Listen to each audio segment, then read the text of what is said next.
Welcome to Business of Design podcast. We are so glad you're here. I'm so glad you're here. Otherwise, I'd be talking to myself. So many of you have reached out and you're asking for more. You remember that song? I'm not the only one, right?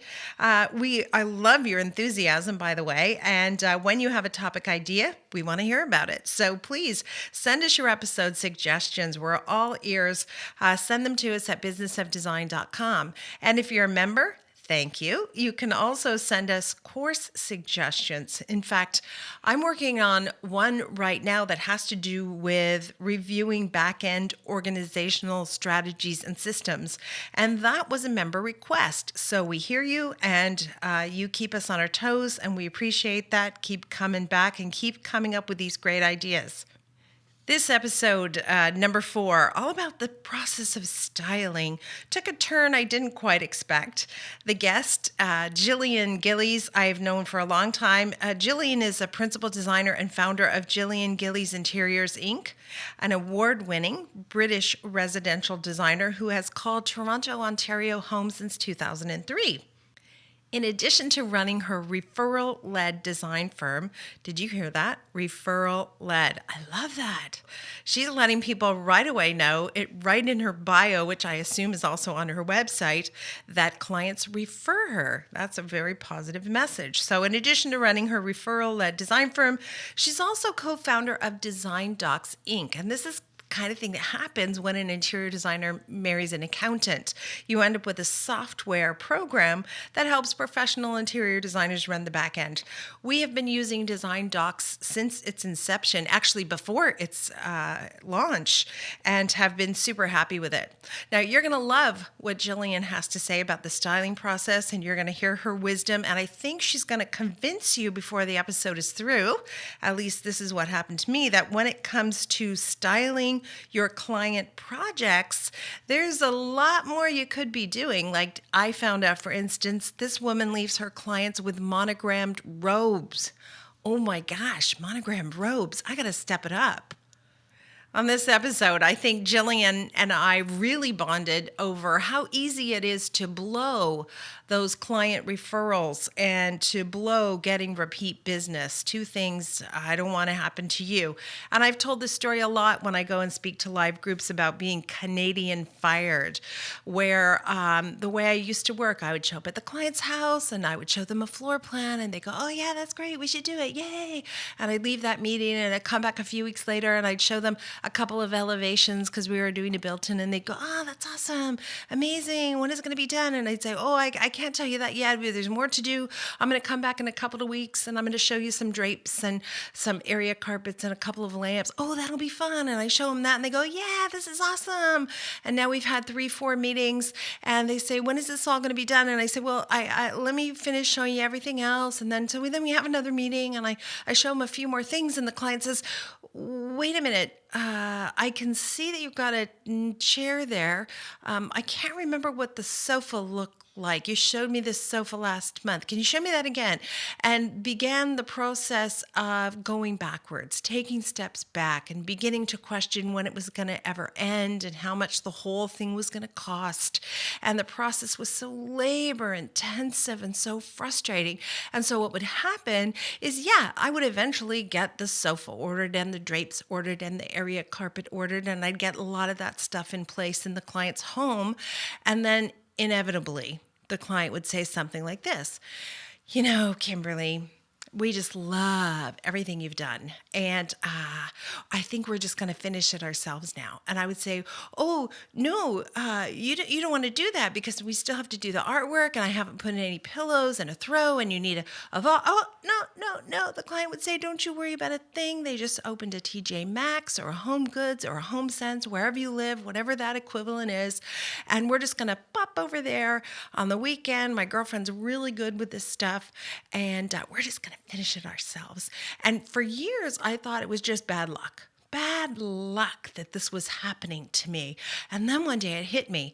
It's not bad luck. You've been fired. You've been Canadian fired, because Canadians are so polite. They're so kind and they're so polite. And I'm not saying my American clients aren't, but there's just a real attention to being gentle and kind. And so rather than saying, look, we're done here, I need you to wrap it up and get out, what they would say is, we love everything you did, and now we're just going to finish it ourselves. The result of that, of course, was I was fired, and that feels lousy. But much worse than that, of course, the result was I never ended up with any finished rooms in my portfolio. I was never able to photograph anything.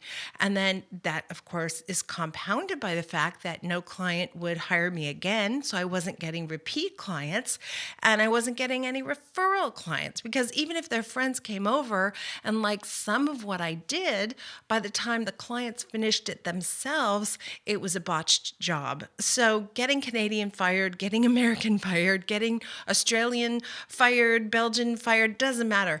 It's a really painful thing. And the reason I created Business of Design, in fact, one of the big pushes to create Business of Design and that 15-step process was to make sure that I could start the project and finish the project and have no disruption to that entire thing. So we're talking about styling today, which is kind of at the end of the train, not quite the end of the train, but at least at the back half of the train.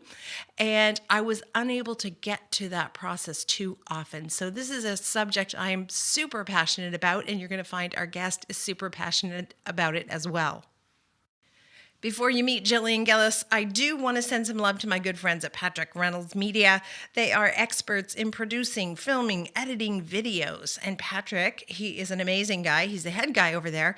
He's also able to coach you on your on-camera performance. So if you are thinking it's time to step it up and provide professional video content on your website and social media channels, video content that's going to attract the right type of client and get you some more exposure in the world of PR and marketing, then you may want to give Patrick Reynolds Media a call. You can find them at patrickreynoldsmedia.com and at businessofdesign.com in our podcast section. Now, let's jump right in and talk about styling and how much it matters.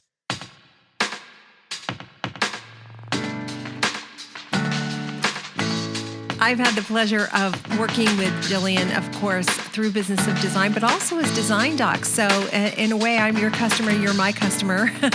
And we share a lot of like-minded thinking when it comes to running your business. So I'm really excited to have you on the show today, Gillian. Well, thank you so much for asking me. And we decided to talk about a topic that's very important to the two of us, which is styling. We're kind of joking that it ain't over till it's styled. And both of us, I think, have had the experience where the client got us to buy all the big furniture, but then didn't want us to finish it for one reason or another. And I think I can speak for both of us and say that was in the past, and that isn't what happens now. So I want to hear about your styling process from top to bottom, and we can kind of start wherever you like. Okay. So I'd say my styling process has definitely developed as I've gained more experience in the industry and also as I've got more confident in the results I want to deliver for my clients. Mm-hmm. So I think a lot of it does come with experience, and I think we can really underestimate the power of accessorizing a room, but ultimately what my clients hire me for is they hire me for a finished space. And I think if you ask anybody, the hardest thing, and I think even as a designer, when you're working in this all day long, sometimes the hardest thing is getting those finishing pieces. Mm-hmm. So if we find that difficult, it's sometimes very easy to pick the wallpaper, pick the draperies, pick the big pieces, but it's the small things that really make a place sing. Right. It's the thing that just completes the room. And I think it's one of those things that it does take time. You've got to be thinking about it throughout the design process. And therefore, if we struggle to do it, our clients on their own don't have a hope in doing it. Mm-hmm. And they don't understand what's then missing in the room. And so I think it's twofold. When we don't complete design schemes, when we don't accessorize, our clients can be left with a very sort of lackluster backdrop, which isn't completed. But also all their friends and family are coming in going, right. Oh, because they don't quite know what's missing as well. Mm-hmm. And they just know it's not right. It can just look, yeah. So we talk about accessories really from the very first meeting. When we meet with our clients, we do, an initial tour consultation, and when we're discussing the scope of a potential project, I bring up accessories and styling then. So if we're in the living room and there's an existing fireplace mantle, we talk about, potential pieces that will go on there. That we're going to have a mirror, we're going to have art, all these things. So it sort of starts to develop the idea in the client's head and also in my mind as to all the areas that are going to need all these finishing bits and pieces. When we're starting work on a client project, we actually have sort of a line item for accessories for each room that we're working in. And although at the time of the client presentation, at the time of that meeting, I won't know down to the exact dollar and cents the value of the accessories going in that space, but I will have a pretty good idea in that if I have a huge wall of built-ins that I know needs filled, I know there needs to be a big number assigned to that line item. And so we budget for these things, and it's the one thing I say to my clients, everything else we follow the business of design method, and we get all our pricing, and I really like to go back to my clients with this is your firm proposal. But in terms of accessories, that is the one item where we do have a budget line, but it's a line that I want to have in the proposal so it gets people's head around this is the potential total price for the project.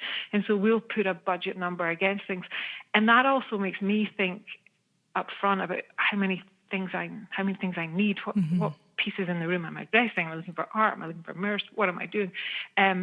So that from the get-go, it is always part of the project scope. So what I think I hear you saying is that it's something that needs to be talked about early in the process, so there's no surprises. So that's key, because a lot of people wait to the end and don't bring it up because it feels like, oh my gosh, it's going to be another expense, and it is going to be another expense. But the other thing I heard you say is that the room isn't finished without it. And I don't know of any client who ever hired any interior design professional who hoped that they would get their space about 70% of the way done and then not have a plan for the remaining 30%. So when it doesn't finish... I've had clients earlier who have maybe hired me and said, okay, if you can do all the big stuff, we'd love to do all the finishing touches. And initially I used to say, yes, okay. But then I'd get the call sort of 6 months later going, we can't live like this. This is not fun. This is not how we want to spend our weekends. Right. Come back now. And can you just get this finished? Because they suddenly realize that it's like a chore. Yeah, okay, but that's a good scenario. The worst scenario is they actually finish it on their own, right? They finish it on their own, and then their friends come over and go, oh my gosh, who did this to you? Yeah. So there goes your referrals. All they see are the accessories on top of the mantle, and they're going, what? And it actually had nothing to do with you. Yeah. Right. So this is so important to us that we don't even take on projects where they balk at the beginning about the styling process. And anybody who thinks they have everything they need to finish the styling is probably wrong, because usually at the point that we come in, they're changing their style, they're changing their design, they're changing the feeling. So the accessories that went with the old house don't go with the new house. No, and either people will have, it's amazing. Sometimes I find people will just have nothing. And you're like, whoa, okay. I find books, like the amount of books we have to bring into projects for styling and photos, because people just don't buy books anymore. No, they don't. And an so iPad is only so one much thing. decoration. Aha, I know. And I was like, oh my goodness. So yes, we books are good. People keep hold of them. Sometimes clients will have. I mean, we'll always ask and say, look, do you have any pieces that mean something to you? Or come on, you must have something. And then with their consent, and normally with them by our sides, we will sort of do like a top to bottom rummage in their house. And sometimes clients can have really unique, fun pieces that they don't see anymore that are perfect in a bookcase or something. So we'll sort of try and figure out what they have, photograph it, measure it, so we know, okay, where this could potentially fit. But then you're off looking to fill every other space. And so you're trying to be respectful if they have something that they want to reuse. You're giving it some considerate thought and figuring out the best placement for it. So it's not that you come in and go, everything must go, which is, the stereotypical designer that people imagine sometimes. But the fact of the matter is some accessories work better than others. And we do sometimes have to hurt people's feelings and say, I know you love that. Yeah. But we think it looks best. Or take it to the cottage. Right. Yeah. Which, by the way, is a euphemism for this can't stay here. Yes. Don't you have a cottage you could take it to? Okay, I want to go back to the very beginning, because this is second nature for you now. I know you're a busy, busy firm. I see your photos all the time on your website and social media. Go to the very beginning. You just met your new client. You're introducing yourself at the consultation. You mentioned already that you kind of talk about styling. What else do you do at that consultation to let them know that styling is part of the process? We will talk about things. Let's pick a room, because then I always like to. It's easier to tell a story when you've got a room in mind. So, say we're doing a client's dining room, and they've heard us, and we're in the dining room. We're talking about the dining room, and I've maybe got a wall with windows on it, but then I've got sort of 3 empty blank walls, and there's no artwork in sight. So that's when we'll have a conversation about budgets for artwork. Are they interested in art? Is it something they would like us to research and come back with ideas for them? Is the price of artwork, is that even in their budget at this stage, or should we consider something like a really bold patterned wallpaper? Like, what is going to work with them and their budget? So we make it pretty clear from the get-go that something needs to go on these walls. What potential options do we have? Are we going to paint the walls and add artwork? Are we going to do like a grass cloth and then add art on top of that? Are we going to do a collection of convex mirrors? Are we going to do a patterned wallpaper? There's multiple ways of dressing a space that can meet multiple budgets. Okay, but the point is you're talking about it very early at that first meeting. Yes. Okay, what about your contract? Does your contract refer to styling? My contract does. I can't quite remember what it says, but I think there's a line in it, probably that I have stolen from you. There's a line Not in it. stolen, given freely. Something about but That's you know what good. I mean. From one of the conferences, I think there's a line, and I think we've probably tweaked it a little bit. So I think the line, because we include budget sums for styling per room. We have a line in our contract that stipulates that this is a budget estimate, and actuals will be presented. Okay, but the point is you've let them know that you're very serious about it because it's there in your contract. Totally. So there's no way when it comes to the end of the project that anybody's going to be surprised that you turn around and say, and now for accessorizing. No, because also we will have taken a deposit against our budget value of the accessories. Yeah, okay, I like that. So that will have been taken up. I like that. Because we're ordering a lot of times accessories. So if we're doing a whole house and you have got every room style, and there's multiple built-ins and there's multiple stuff. I tend to order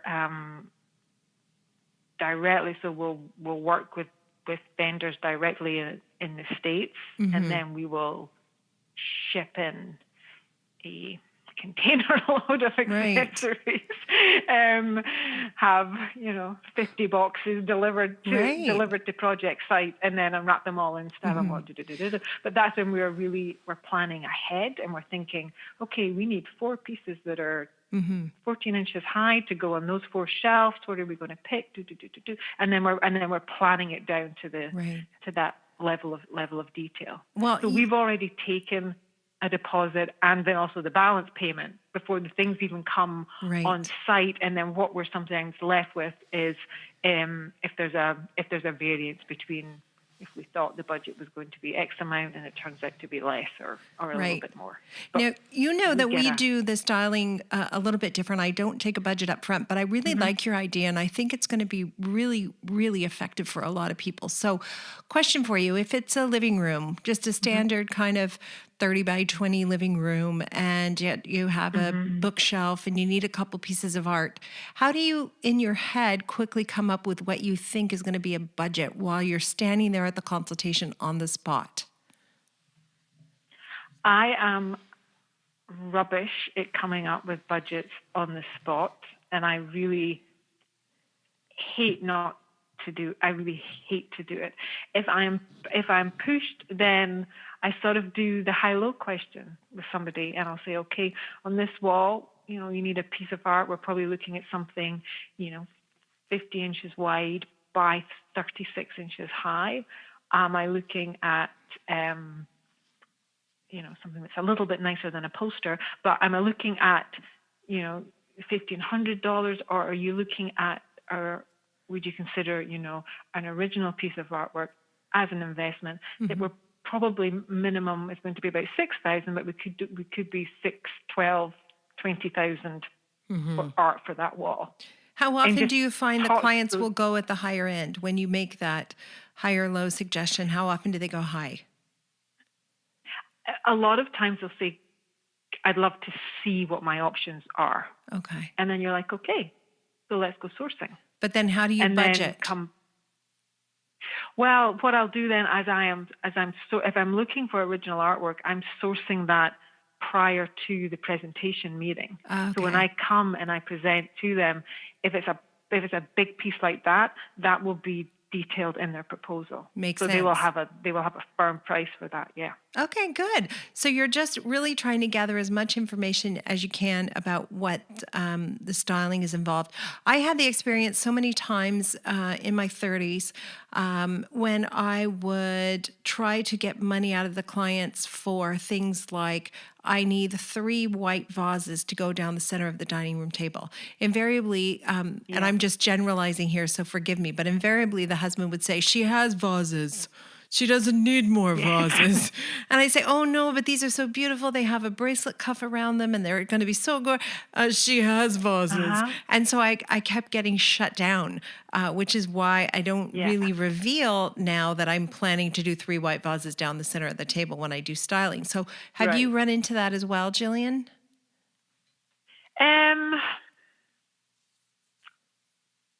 I think sometimes when you go back with the proposal, and it's always a bigger number than clients want it to be. Always. And in all fairness, like I always say, whatever budget somebody gives me, it's normally going to be double that. It's roughly what they're going to need, because I know when I'm doing my own home, we all want the budget to be less than the reality is. Right. But I think when you're going back and it is a sizable number, but the client can look you in the face and go, but that's it. And you say, yes, this is down. So this is your bathroom. So we've got your towels. You've even got new monogram bathrobes. You've got the nice tissue cover wrap. We've got, Are you getting people monogram bathrobes? I got to step it up. We work with, there's a great... Gillian is one to watch. Okay, go ahead. It would be the most beautiful. I hate like tissue paper. Like, just stick it in a drawer. But most people like to have a box of tissues on their vanity countertop, or it's in their powder room. So we always insist that if clients are having tissues in a room, then they always have a nice cover for them. So there's a couple of companies we work with. One does a beautiful linen for a little square box of tissues, and you've got like a little linen cover for it that's got contrast piping along the bottom, and those you can get monogrammed, and they're super cute. They make a gorgeous client gift. Do you mind sharing the company with everybody? Sure. So Legacy Linens.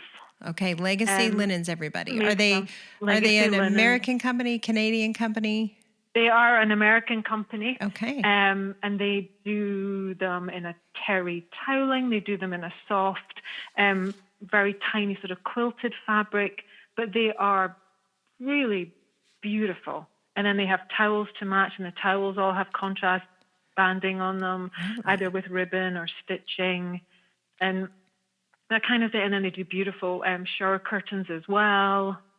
So what you're saying is you're really paying attention to all those small details that are going to make the project at the end. Yes. Yeah. And I think what we forget is that we have access to things that our clients could only ever dream of accessing. So when you go back, we just did a powder room for clients just before the holidays, and I know they have a lot of people in their house on Christmas Day. They're sort of in like the 20s or low 30s. And so for them, it was an ideal choice to get. We've got beautiful acrylic trays that hold, disposable paper towels, for guest towels, and just those little finishing touches that, you can pop in a little tray. You can say, okay, I've got six packs of these hand towels, using for your guests over the holidays. And it's all those little things, but it's also the things that their friends and family notice as well when they're in there too. Yeah. And so, and your clients genuinely feel cared for. You've taken care of every single little thing. And I think that's what accessorizing does too. It's more about, or I should say, it's less than just having a finished space and just having something I can photograph and add to my portfolio. You genuinely want people to feel that they have been cared for, that they open up a drawer in their vanity and you've got all the dividers are in there. If it's especially if it's a vanity and it's a teenage girl and you just know there's going to be makeup everywhere. We put liners in the bottom of the vanity drawers that are easily removable so they can be washable. We try and think of everything so that and the clients have invested all their money in their new space, that they can just move in and enjoy it. Well, down to making sure there's 20 rolls of toilet paper, if they've moved out and they're moving back in, and you're just thinking, who wants to suddenly go, oh, that's great, we're just back, but there's actually no soap and there's no toilet paper, and which is why we're always joking that our jobs are so glamorous. We're lugging 20 rolls of toilet paper onto a job site. I know. Yeah, but it's those little things that just make people feel that they're cared for. And I imagine that is what gets their friends talking, and is why you have such a strong referral-led business, that so many people who call you say, I saw your work over at so-and-so's house and she just raved about you. And sometimes it is those little things, the drawer liners, that got somebody to pick up the phone and make the call. So at the very beginning, you're talking about accessorizing. You're even providing a line item in the budget. Do you have some go-to kind of percentages by room? Like, is it 30% of the budget? Is it 40% of the budget? No, I don't. Actually, it kind of really depends on... It depends on the clients. It also depends. So say it's a family room and they've got young kids and a cat and a dog. There is a limit to the amount of pretty things you can put at little person and pet level. Right. So I think who's living in the house sort of very much dictates a lot of the pieces you're going to put in. And also, I think just the, I would say the age of the client, but just where the client is also at in their life. I think it certainly, the accessory budget does very much relate to Right. the spend in the house. So Well, okay, let me ask you this then. there How is often a are you definitely spot value. on about the budget? How often do you bring the accessories in for exactly what you budgeted ahead of time for? Oh God, I'm probably not. I'm probably always, because then I probably always fall in love with something. I'm like, Yeah. and then the clients are like, Well, do okay, you no, whatever, just hesitate to bring go. something extra if you know it's going to be more? Do you No, bring it and never, say, yeah, I wouldn't either? never. I always bring it because I know by that, because I know, and I think my clients understand by that stage that I think sometimes clients can maybe not understand just how invested we are in their spaces and how Right. much joy we get. I will physically fall in love with a fabric. I won't be able to see past it, and that will be the entire starting point for their space.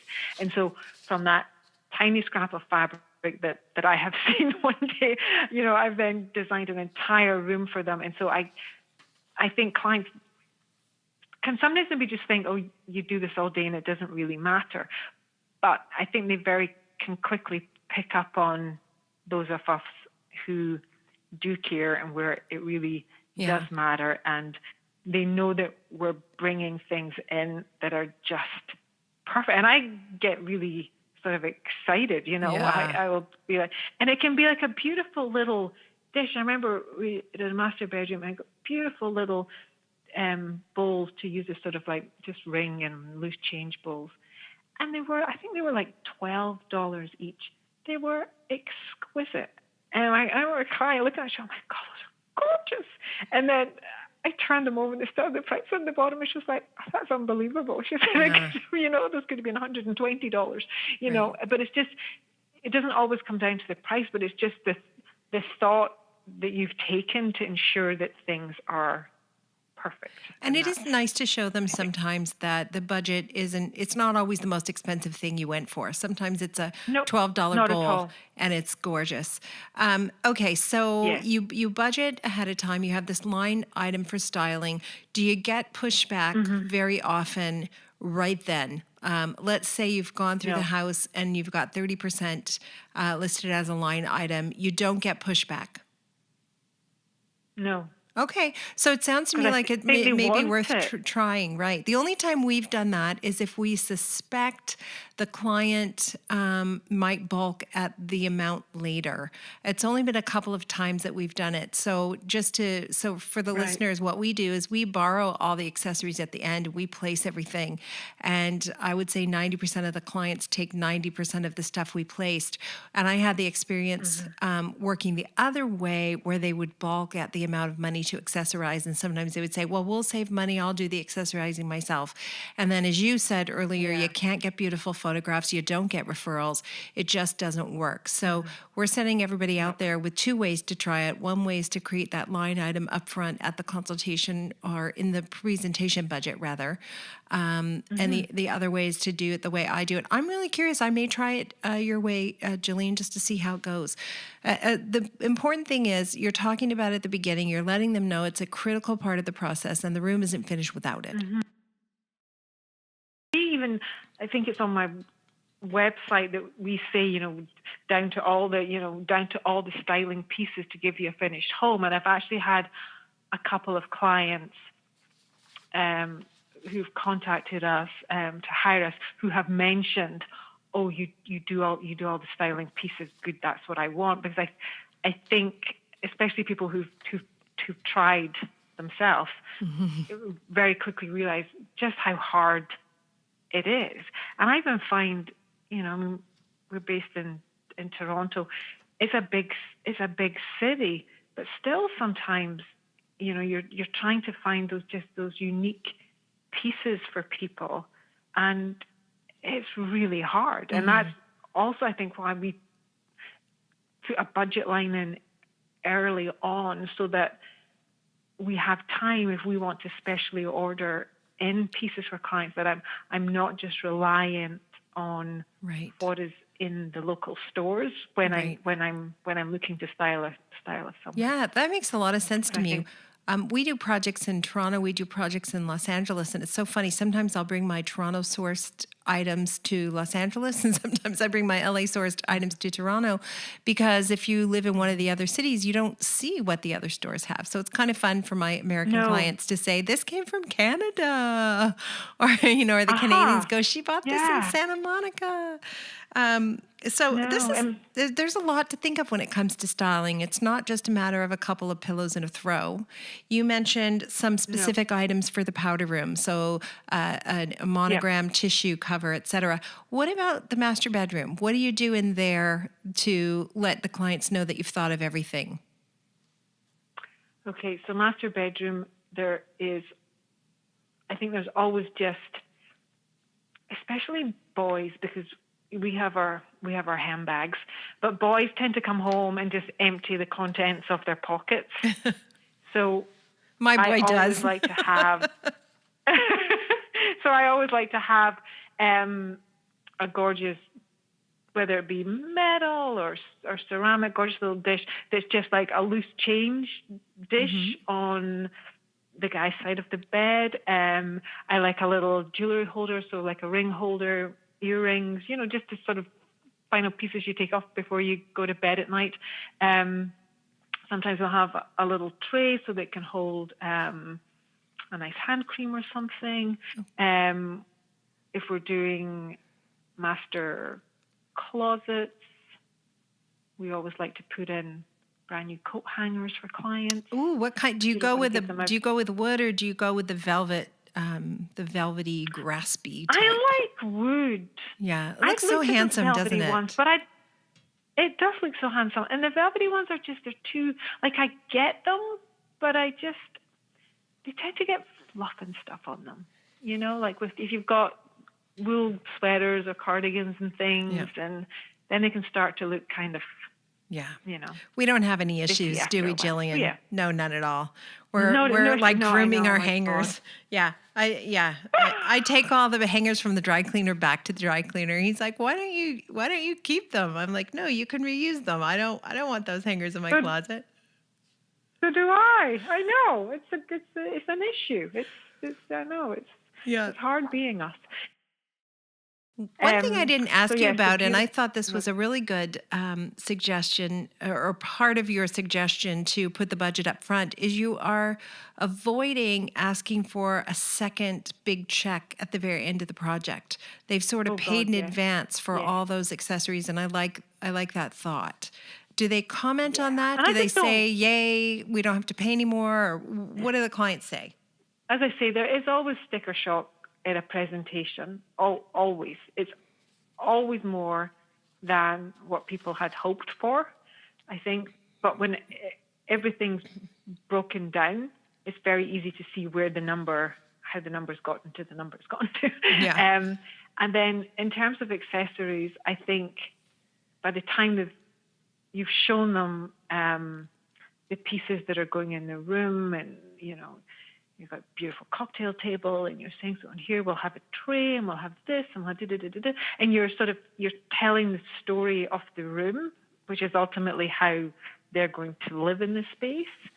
Right, And, you're romancing it a little bit. I mean, ultimately, you're romancing, and ultimately that's my job.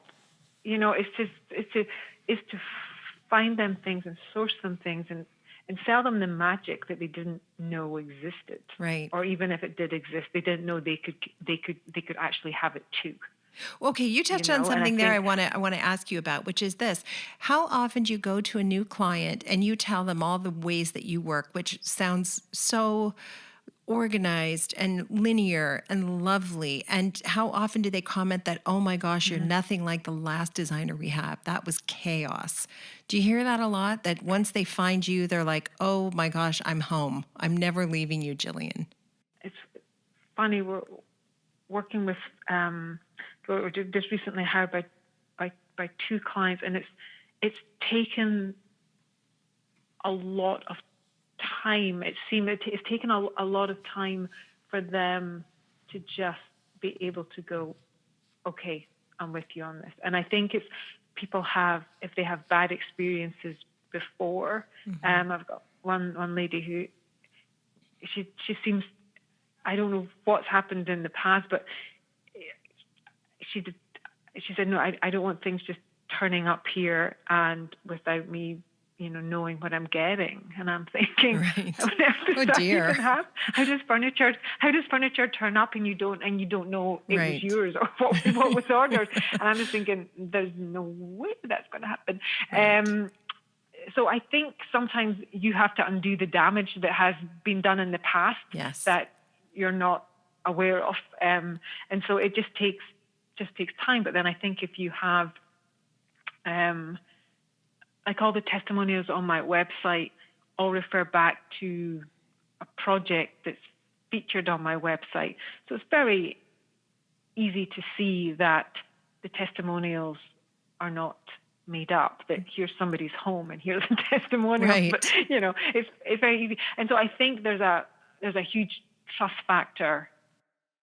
You have to build trust. If they haven't come to you to use accessories to bring the job up. Right. No, ultimately, we need to be of service to our clients. If we're going to make them happy, our job is to be of service to them. And so there is a degree you're thinking about when you're with that client of how many accessories this client needs versus that client. And it might be a very different need.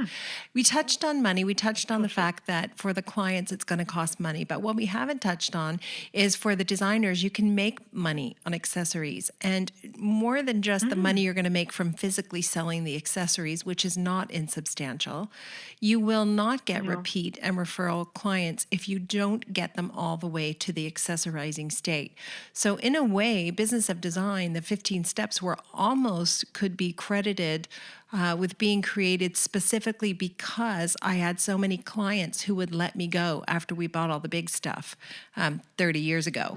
Right? They would just run out of money. They would run out of time. They'd run out of patience. I didn't have a process for getting them from start to finish. So you can make money when you're selling accessories, and that's going to pay you 2 times, 3 times, 4 times over by getting you referral and repeat business as well. Yes, totally. Okay. Gillian, you're co-founder of Design Docs. We use Design Docs in the office. I know a lot of designers who do. We do our worksheets and our tracking and all that kind of stuff through Design Docs, and we're very, very happy with it. How do you track the accessory line items through there? Or do you? Is it just as easy to put in an allowance as it is to put in a firm amount? So if we're doing, say, an entrance foyer, I will have a line item that will say, finishing accessories. And initially that will probably just have a budget number assigned to it. So we might have, $3,500. At that point, I probably won't have it assigned to any particular vendor. But in my mind, I'll be thinking, okay, we need a seasonal indoor-outdoor area carpet. I need styling to go on top of the console. There's a bench I could do with a toss pillow. So I've sort of got like a list of the pieces that I know that are going in the foyer. I've assigned $3,500 to that. And then when we're sourcing for items, we will then sort of expand on that single line item and then add items in per vendor. I like to keep all the detail because then when I'm then quoting on another job, I can then look back to this one and go, yeah, okay, that one was roughly about the same size, the same scope. How much do we normally budget for when it comes to foyers? Okay, there's 4 projects. Yeah, okay, this number works in. So I think if makes you it can, so much easier, doesn't it? Oh God, yeah. And then you're not having to reinvent the wheel every time you're proposing or you're quoting. It makes it far more efficient.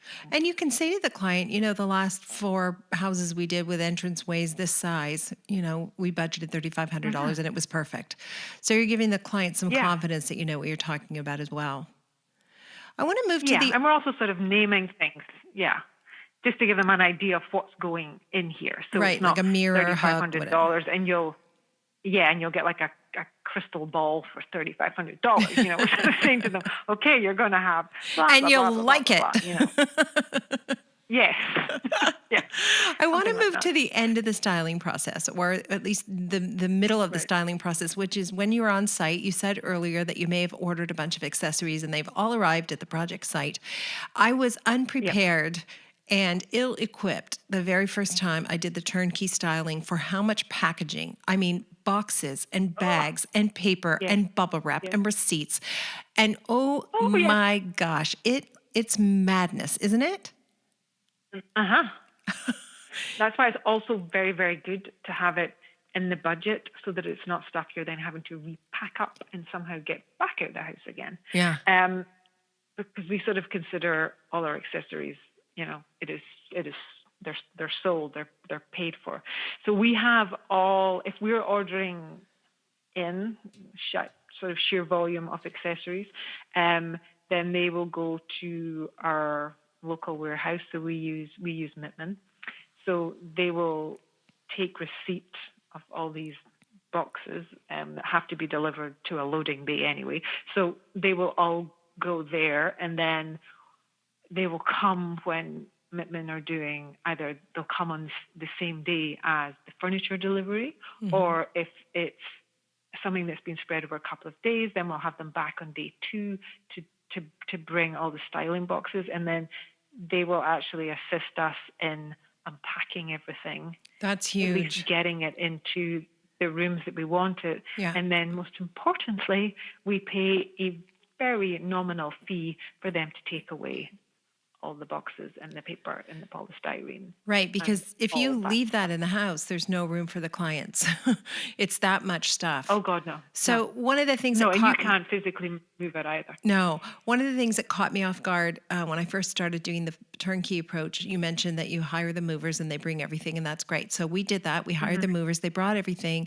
They put it in the house and they say, bye, see you, lady. And then we had 5,000 boxes to open and product to take out and styrofoam to get out of the way. And now we know that we hire the movers not just to deliver the items to the project site, but we hire them for an internal move. That's what they call it, an internal move. And that means that they're on site. All those movers are on site to help us open boxes, take out product, inspect that it's in good working order, plug in lamps, take the packaging away. And as you say, for a nominal fee, they'll take that packaging away and put it on the truck. Yes. And when the clients come home, the house is beautiful and they don't have a bunch of packaging laying around. So there's a lot more involved than just getting the stuff to the job site. And one thing... Totally, and that's, I think... Go ahead. Sorry. There's a bit of a time delay, so we're super excited about the topic. So we keep talking on each other. But you go, girl, you go. Oh, I was going to say what generally happens is they come with a full truck and they leave with a full truck. Right. But it's a full truck of empty boxes. But it's that volume, and I think if you are not hiring movers to do this for you, you can greatly underestimate the amount of accessorizing you need, because then you're limited to how much stuff can I and my assistant get in our cars. Right. And the answer is... And I'm going to say, too, optically, that's not a good look. The clients are paying you whatever your hourly rate is. Do you mind if I ask what your hourly rate is, Gillian? I'm really putting you on the spot now. That's fine. So I bill out at $245. Okay, so $245 an hour. Here comes your designer. She's billing out at $245 an hour, and she's schlepping bags from TJ Maxx and Winners and other fine stores from her car onto the job site. Well, the client can tell really quickly that that's not good use of money. So that's one problem. The other problem is if you're not an insured mover and you break something or you damage something, your insurance will not cover the item you broke or you damaged. So it makes no sense for you to be moving things in your own car. Run a professional business, hire the professionals, and then we bill the clients for the time it takes the movers directly. We don't mark that. We don't mark those expenses up. They go directly to the clients, and they're always shocked, I will say, by how expensive moving, freight, shipping, all that kind of stuff is. It's expensive, but you can't do it without it. You can't do it without it, and it's, I always say to clients, it's like you are physically moving house. We did a job last year, and I think we had it was a main floor. And because we had so many accessories, we had a truck with 3 guys, and they were just dealing with accessories. Wow. And then a truck with 2 guys dealing with furniture. Right. And it was insane. And I just remember a client, he popped home at one point, and he's just like, what? He couldn't believe the volume of people in his home, and then also just the volume of boxes and packaging. But if you don't have a team on site who are opening, and then as soon as a box is opened, taking it immediately away before they're bringing more stuff in, you just end up in an absolute mess. And then as you see, you're the one who looks really unprofessional, because you're then, schlepping stuff that you shouldn't be. Right. Yeah. And this, of course, all happens at step 10. And at step 11, the clients walk through the door. If everything goes as planned, and they go, oh my gosh, it's beautiful. And the last thing you want is the clients to walk through the door and find you sweating with boxes and styrofoam everywhere, explaining why you're not quite ready yet. So be wise, hire the movers, get them to stick around for 4 or 5 hours for an internal move. And I always get the cleaners to come in after that toward the very end of the day, about 2 o'clock. If the clients are coming home at 5 p.m. for the reveal, about 2 o'clock, the cleaners come and they'll take all the stickers off the mirrors and off the vases and, all that stuff that takes so much time. And again, the optics of you taking your time, Gillian, to clean the floor and get all the styrofoam off it at $245 an hour is ridiculous. When a cleaner will come in and do it for $40. Yeah. Yeah, exactly. Yeah, it's not good. So you never want a little portable Dyson. Of course. Okay, so there's a lot more involved to styling than picking up some pillows and throwing them on the sofa. I always have in my consultation bag 2 photos, one of a room that's finished but doesn't have any accessories, and one of the same room with the accessories. And when I get a client who says, I don't know, I think we'll do the styling ourselves, I whip those 2 photographs out. And if they don't change their mind from looking at those 2 photographs, I know these are not my clients. This is not going to be a job that I can do. So I would say I agree with you. It's just that important. Gillian, you're a fantastic guest. I want to end by asking you some fast questions, and hopefully just off the top of your head, some big value answers. And you've been very generous. So I want to say thank you for sharing your hourly fee, because I know that can be really hard for people. I appreciate that. Hopefully a lot of people are listening going, $245 an hour? I need to give myself a raise. And maybe, Gillian, you need to give yourself a raise. Has it been a while since you had a raise? It has been approximately 2 weeks. So I just get... So awesome. it was New Year, new raise. Yes. Awesome. I love it. 225, and I went up to 245. I like it. I like it a lot. Probably because I knew I was going to be talking to you. Good, because it's the first thing I ask all the time. Okay, quick question. What do you love most about your contract? Yes. What item or line or paragraph in your contract gives you great pleasure all the time, saves you on a regular basis, you just couldn't live without it? Something in your contract. Gosh, I don't know if it's anything specific or it's just the fact that I have one, and for a long time I didn't. And then I went to business of design. I did the 1, 2, 3. And I remember thinking, yep, this is what I need. You know what it probably is? It's probably the line that requests the retainer, and that the project does not start until we get a retainer. Ooh, and so before having a contract, I wouldn't get retainers. Right. Because I felt really awkward asking for money. So that's the magic. Lots of us have money issues, so the contract can be your paper courage, and that's great. Okay, now, before I even ask you this question, I have a feeling I know what your answer is going to be, but is there something technological that helps you do your job better all the time? Yes. Well, I'm going to say a couple of things here, because obviously Design Docs has changed my life, which keeps all my clients' projects running on time, and the fact that we can share it internally is phenomenal, because I've gone from a spreadsheet world of using Excel and then freaking out when I realized somebody else had the same document open at the same time. Right. You knew then Been there. you were lost. So I love design docs for that. And we also use we have an in-house rule that nothing is allowed to live on anybody's computer. It has to be in the cloud. So everything is in. If it's not in design docs, it's in Dropbox. Yeah. And that has been because I've had 2 computers just kind of down on me. We love Dropbox. We're really happy with it. Can't. So I would say that also is a we have everything in there, and it is a godsend too for like all your vendor pricing and everything. So good. Yeah. All right. Another question for you. What's your favorite system?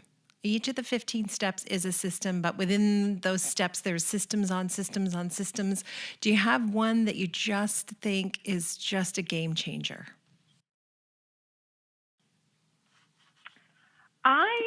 What I love, I really like the fact that, and I think it's step 13 or 14, when it talks about deficiencies. Oh yeah. And that we will acknowledge and we will 12 deal and with. 13. And I love 2 steps related to 13, 2 steps. Yes. And because again, it comes down to the whole retainer thing. It's the things that a lot of times clients think because they're working with us that somehow means every single thing is going to be perfect.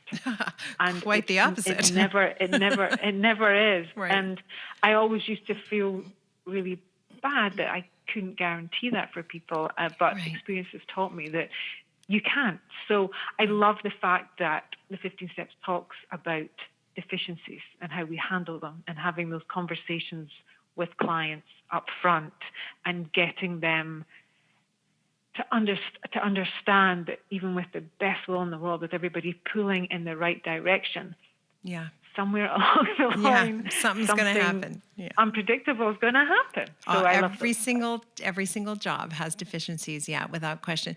Okay, here's another one. If you were just starting out, or you could reach out to somebody who is just starting in design school, what's the first thing you would tell them they should do before they do anything else? I would say think bigger than you currently are. I think, and it might just be a female thing, but I think so often we tend to think quite small. We don't want to overstep our mark. I think it's crucial to think where you want to be within the next 5 or 10 years, and really think strategically about what things you're going to need in order to get you there. Yeah, and you're so right. It might be a female thing, but I can't tell you how many Business of Design members, when I ask them what they want to make this year, they say 30,000, 40,000. And I think, man, oh man, why they're not reaching for 6 figures or 7 figures. And I was the same way. I was exactly the same way. So the fact of the matter is you can make more money, and you deserve to make more money, and you don't have to justify making more money. It's okay. We live in these capitalist societies, and we provide great value and great service. The final question I'm going to ask you is this: what are you excited about ahead? What do you want to implement? What are you looking forward to? What's got you all excited about your future? Well, I'm currently looking for a new office space. So it's got me disheartened because the one that I thought was mine is not mine because it's now gone. But I'm over that because it obviously wasn't the one.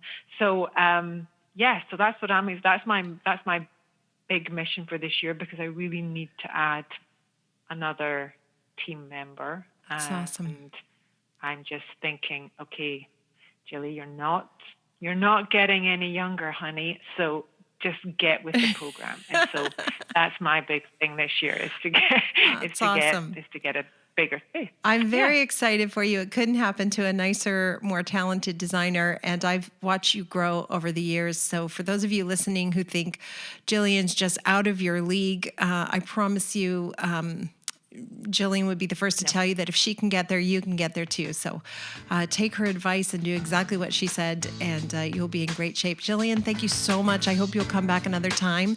And we need to go to High Point again. We haven't done that for a while. I know. Yeah, because that's a talking of accessories. Yeah, that can get you in a whole pile of trouble. Oh, yeah. Thank you so much for being here. Thanks.